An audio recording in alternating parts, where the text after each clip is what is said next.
All right, Clayton White's value as defensive coordinator. Is he being massively underpaid? We talk about that on the news of Auburn and giving DJ Durkin $2.5 million a year.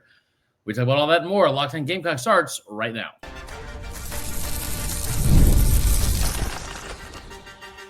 You are Locked On Gamecocks, your daily podcast on the South Carolina Gamecocks, part of the Locked On Podcast Network, your team every day. What's up, guys? Welcome into Locked On Gamecocks. I'm your host, Chris Marler. Hope everyone's having a fantastic Wednesday afternoon and a great week as well. We're halfway through it, so that is good news.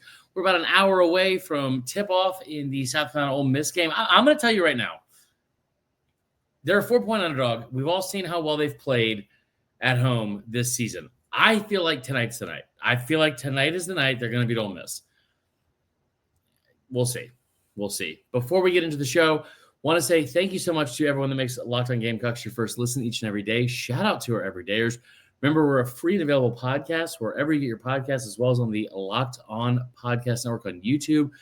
A part of the Locked On Podcast Network, your team every day. Now, like I said, I'm your host, Chris Marler. We've got a good episode for you today. And we are talking about some of the news that broke this week. It's been a weird week with national news, and a lot of it coming from one state for some reason, but national news that's impacting the way the state of SEC and college football is going to orchestrate itself really for the next several years. Now, the first thing I want to talk about is this. Clayton White as the defensive coordinator at South Carolina. Now, most of you know he just got a raise in December to $1.9 million. It bumped his salary up $700,000 a year. Shane Beamer did this thing where he got all of his assistants raises. He did it before he got himself a raise. He did it before the bowl game. It was a very selfless thing he did to make sure, hey, my guys, I want to make sure they're taken care of, and let's go from there. Tremendous job from Shane Beamer. And I said this in December when it happened. It felt like it was yet another example of him being ahead of the curve. And even when I said it then, it was like, there's not as much to go off of on what to use that as an example for. But we have that now. And here's mainly what I mean. At Auburn this week, DJ Durkin, who's been a defensive coordinator around the SEC for quite some time, he got a raise that basically doubled his salary to $2.5 million a year, making him the second highest paid coordinator in the game at Auburn. Now, here's where it gets interesting for me. My first thought was, because I forgot that he just got a raise, Clayton White did. My first thought to me was, I'm going to text him in his staff and say, has Clayton White heard about this news yet? Because if this guy's getting $2.5 million, Clayton White has to be looking at it saying like, oh man, like that's I should be getting way more than that. And he'd be right. Now, Clayton White didn't do that.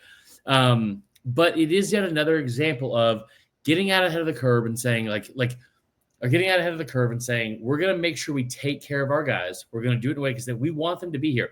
Like one of the things I think that Shane Beamer has done such a tremendous job of, and South Carolina in general, is they have figured out a way to say like, man, like we have been successful. What are the keys to our success? And it has not been a situation where it's like, hey, let's get even more cooks in the kitchen. Let's start overthinking, like, how could we get even better? Of course you want to get better. Of course you want to improve year after year after year. But that's without going outside of the four walls that you have every day and saying, hey, everything that we have in place here has paid off pretty damn well for us so far. The coaching staff has been great. We've heard a lot of outside noise. The recruiting has been fantastic. We talked to Darren Usher on last Friday and what he's been able to build from a roster standpoint. All of that has gone over really, really well. We don't need to overextend ourselves and start bringing in all these new pieces, same way with the transfer portal, so we can start trying to figure out like, hey, let's just start stacking things that aren't proven yet inside of these four walls and see if that makes a difference. The foundation that has been laid at this program, and I talk about it all the time, it's been so important. It's been so obviously well built. We love it. Like we love to see it, just hands down. The question I have is, in a fair market and like you talk about like market value, what is Clayton White worth? Because if you're telling me the guy at Auburn got $2.5 million, Clayton White deserves way more than that, right?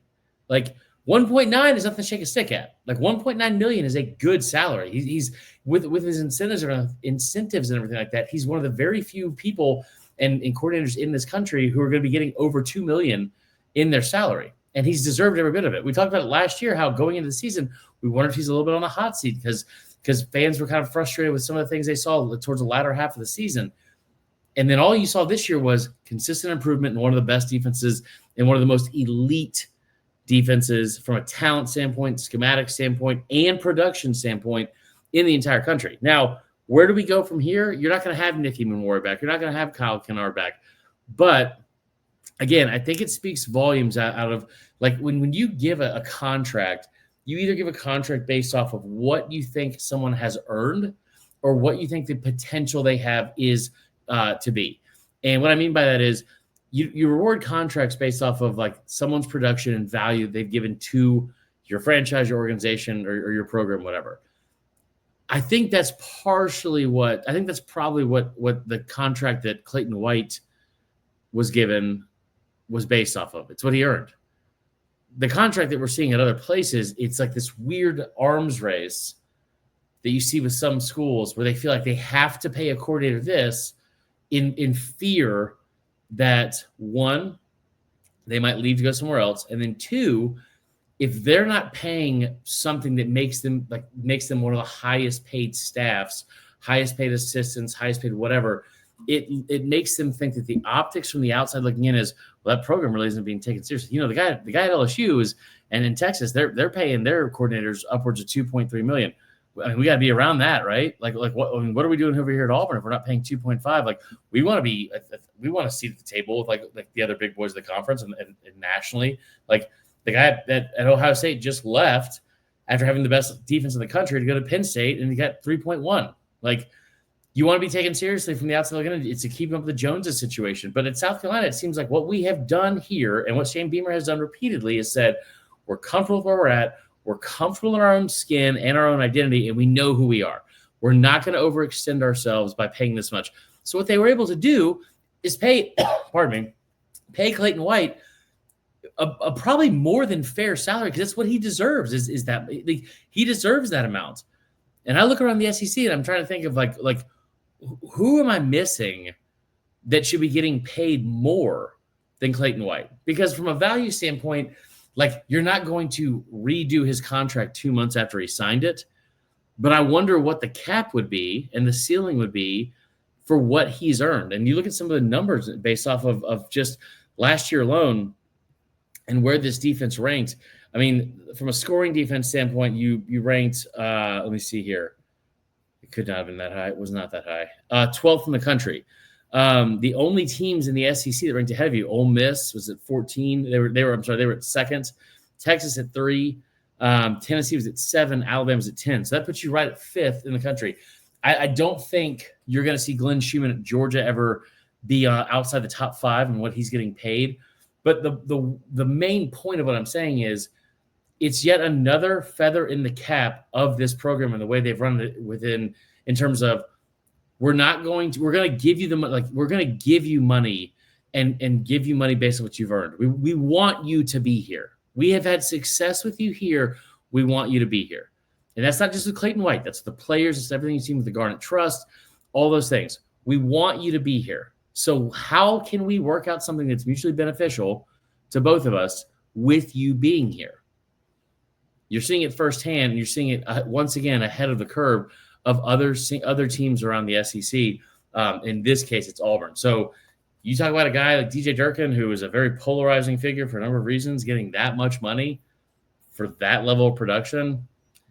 That's another win, I think, for this program in South Carolina, what they've been able to do. So that is all for the first part of the show. We're going to get into more news from around the SEC and some changes that might be coming that we talked about last week, and then we'll continue, this week as well. Before we do, I want to tell you about our friends at Wayfair. You guys heard me talk about Wayfair the other day. It's a tremendous, tremendous site and company that we believe very highly in. After the holiday hustle, there's nothing like giving your home a little TLC. I always find that decluttering and refreshing my space helps me get back into a routine. Whether you're tidying up, clearing out, or just want to give your space a new look to start the year, Wayfair has everything you need all within your budget. Now, me personally, going to be moving to Atlanta soon, currently looking for furniture at their huge selection, and that huge selection makes it easy to find the pieces that fit my style and fit my budget. My favorite part, the free and hassle-free delivery, even for the larger items and anything else that is on the move coming to my new place. Wayfair's site makes it so easy to navigate, and I found everything I needed in no time. Give your home the refresh it needs with Wayfair. Head to wayfair.com right now. That's wayfair.com, Wayfair.com. Wayfair, every style, every home. All right, so we'll be right back with more Locked On Gamecocks.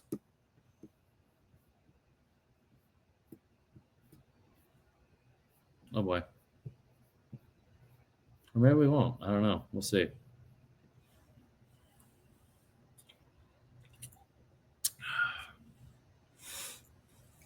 All right, we're back. And we're going to do a little bit of a quicker episode today, just because not as much going on. We got some baseball this weekend, though. That'll be fun. Again, I'm going to start manifesting this into the good news. I just think that basketball is going to win tonight. I do. We already talked about the basketball loss for women on Sunday, but can South Carolina get off the schneid tonight against Ole Miss? Listen, Ole Miss is a team that's kind of struggled on the road at times. They had that big win against Alabama, and they lost 4 of the next 5 games. South Carolina is a team that's played really, really well at home. So I don't want to get too much into a preview since the game's going to be tipping off here in about 30, 45 minutes. I do want to talk to you about this. There are 2 things that are happening also in the state of Alabama. I'm not sure why so many things are happening there, but it impacts the rest of the conference and specifically South Carolina. There is something that has happened in the state of Georgia and the state of Alabama over the past couple weeks when you have legislation looked at being passed. Hold on, let me pull this up real quick. Where they're trying to pass legislation on allowing the income and earnings from your NIL deals to be withheld without state tax. They're not getting rid of state tax for the rest of the state and its citizens. They're just trying to do away with state tax on your NIL deals. If there is not a better example of football being king in the South, I don't know what is. I mean, part of it grosses me out to an extent because it's like it seems crazy to me that we're just allowing even more influence to these like 17, 18, 19-year-old kids and enticing them to come sign these deals, hoping they will not pay, or so hoping they will not have to pay state income or state tax. Now, for me personally, I'm all about getting rid of as much government influence into our money in our pockets as possible. Like I want Uncle Sam as far out of my pockets as imaginable. So from that standpoint, I love it. I really do. But it is a little bit odd to think about. This thing has swept across the Southeast. And so you have states like Texas, Florida, and Tennessee that already do not have any kind of state income tax, right? So you're good there. But South Carolina does, and it's at it is a 5% corporate income tax rate. They also have a 6% state sales tax rate and an average state and local tax rate combined of 7.5%. Now, the legislation that was introduced in Georgia and Alabama the past couple of days has been I think it's going to pass, to be honest. And we've seen it across the country in other areas where, in other states where Missouri is a state, along with someone else. I forgot who the other one was. It might have been Ohio, but I know Missouri was the first one to do it, where they have made sure that you can keep the government out of investigating into your NIL dollars. Like not only are they able to give money earlier to their recruits, because in Missouri, what they did before anyone else, Missouri went ahead and passed a law where the moment a high school recruit signs, they can start receiving their NIL money. So when they start getting paid, or when they sign in December at early signing day, they can legally start getting paid right then their NIL money, which is hats off to Eli Drinkwitz. And what he did here to make that happen, this is a couple years ago, when he was on recruiting trips, he did this with Luther Burden. When Luther Burden was on one of his visits, they hopped in the car in Columbia, Missouri, drove 2 hours to St. Louis, I guess, or Kansas City, or whatever the capital is. I should definitely know that because I'm 38 and should know the capitals of the states. Wherever it is, what is it? Oh, she doesn't know either. Yeah. But they hop in the car, they drive to the state capitol. I'm embarrassed I don't know the capital of Missouri right now. Let's just make sure we figure this out. Just good radio and live ADD all in real time. It's Jefferson City. We weren't even close. But they would hop in the car and it could go 2 hours to Jefferson City, and they would Eli Drinkwitz would show the recruits the legislation as it was being talked about and say, like, this is they're talking about you. They're talking about figuring out ways to find out how you can get paid.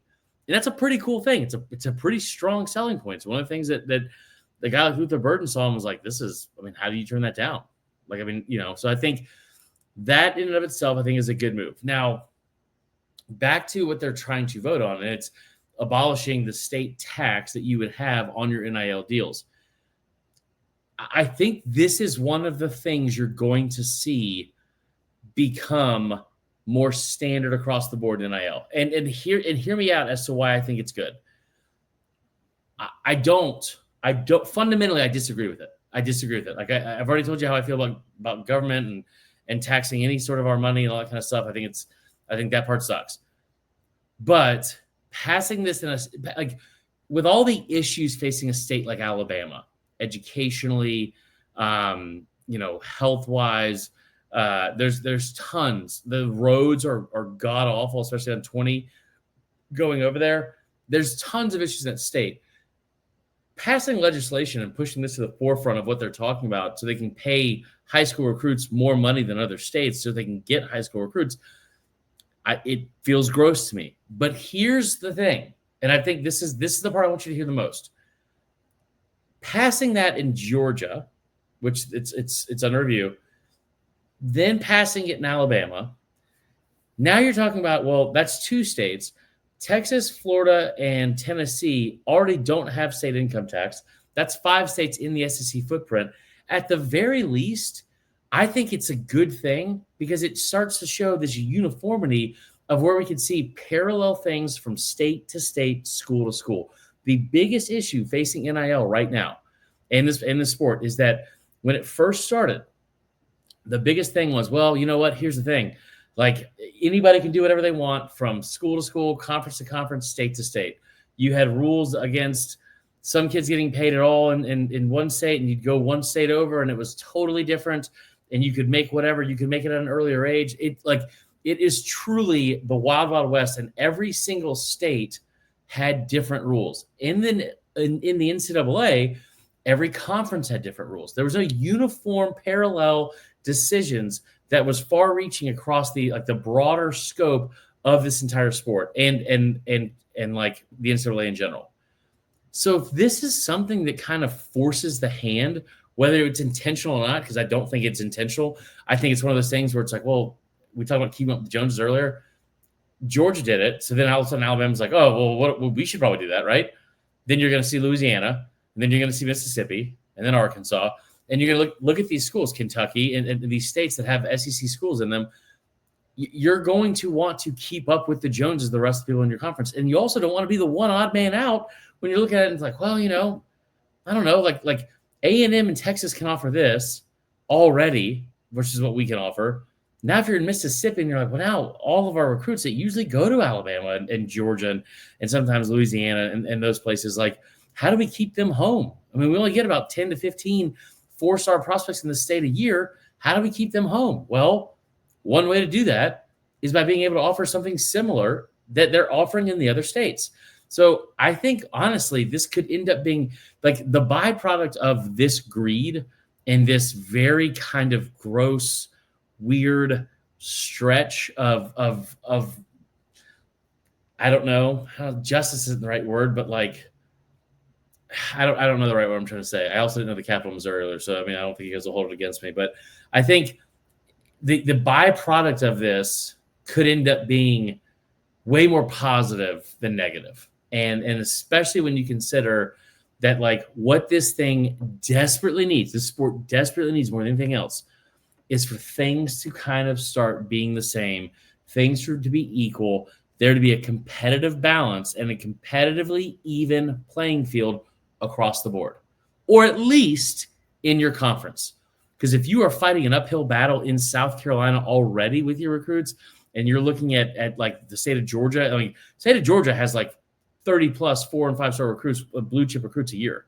It is past California as as a premier producer of recruiting talent, not just in football, but also in baseball. It's starting to get that way in basketball. Like, it used to be Texas, Florida, California, the big schools that produce all this talent. It's Texas, Florida, and Georgia. So if you're already having to compete in this uphill battle with that, I mean, I do think that the next domino to fall, well, you'll just start seeing this across the board. So that is all for today's show. I hope all of you had a fantastic Wednesday. We're going to take one short break, and we're going to close with something that's the dumbest thing I've seen all day.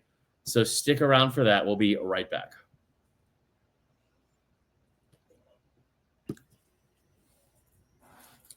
Okay. Last thing today. So this is on 3 earlier today, and they were talking to the athletic director, Greg Byrne from Alabama. He said, they've been doing this like weird, not a speaker series, but they talked to Shane Beamer a bunch, and most of the Beamer stuff is stuff that we already talked about on the show. But one of the things they brought up today in their speaker interview series, they talked with Feinbaum, they talked with Greg Byrne. And they said, what do you think we could do to stop the court storming and field stormings after games? And he said, well, I'll tell you what you should do is just say you have to automatically forfeit the game right off the bat. You got to right off the bat. The moment they enter the field, you have to forfeit the game. When I tell you, that is probably the dumbest thing I have heard mentioned this whole offseason.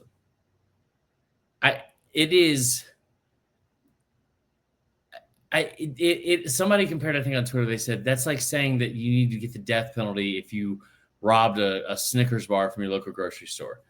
I am all about trying to figure out a way to stop dangerous things from happening or bad things happening. Court storming and field storming is not something where we see this continuous dangerous event that happens. There's not a lot of injuries that are coming from it. There's not a lot of crazy, horrible incidents that happen like from each one. There's been things that have happened, but by and large, it's not this, oh my God, every time this happens, some travesty hits. So for an athletic director I don't know why I said it like that, an athletic director in this conference to insinuate that the best way to stop this, which is, let's call it what it is, fans and kids having fun, students and kids having fun and celebrating a win, we should have it be a forfeit right away. Can you imagine that if last year, after a 21-point win at home, when Oklahoma beat Alabama, they said, couldn't keep them off the field, Alabama wins. I mean, that's what you're asking for. That is the dumbest, and I'm not even talking about Clemson stuff where it's like, hey, let's just go slowly meander our way onto the field afterwards because it's tradition. Do I think it's stupid? Absolutely. Is it fine to do? Sure. But getting rid of that just because you had your feelings hurt or whatever the reason would be is one of the, again, it is the most this is going to rub some people the wrong way, but I'm going to say it. It's like the most overzealous, Catholic school type reaction, scolding, no, you can't go on the field anymore because if you do, you're going to lose it. What are we talking about here? You're already getting fined $100,000 in basketball, $250,000 in football. Take the law. And by the way, if they do it, if they storm the field, the team that lost, they're the ones that get the money. What is the complaint? It's just so dumb. It's just so dumb. Also, probably not the most relatable thing, and not a lot of you probably went to Catholic school. I did. The nuns were vicious. I'll say that. So that is all for today's episode. I hope all of you have a fantastic rest of your evening. We got about 20 minutes till game time here in the South Carolina basketball game, so we'll try to pull them through, and we will be back tomorrow. Appreciate y'all. Go Cox.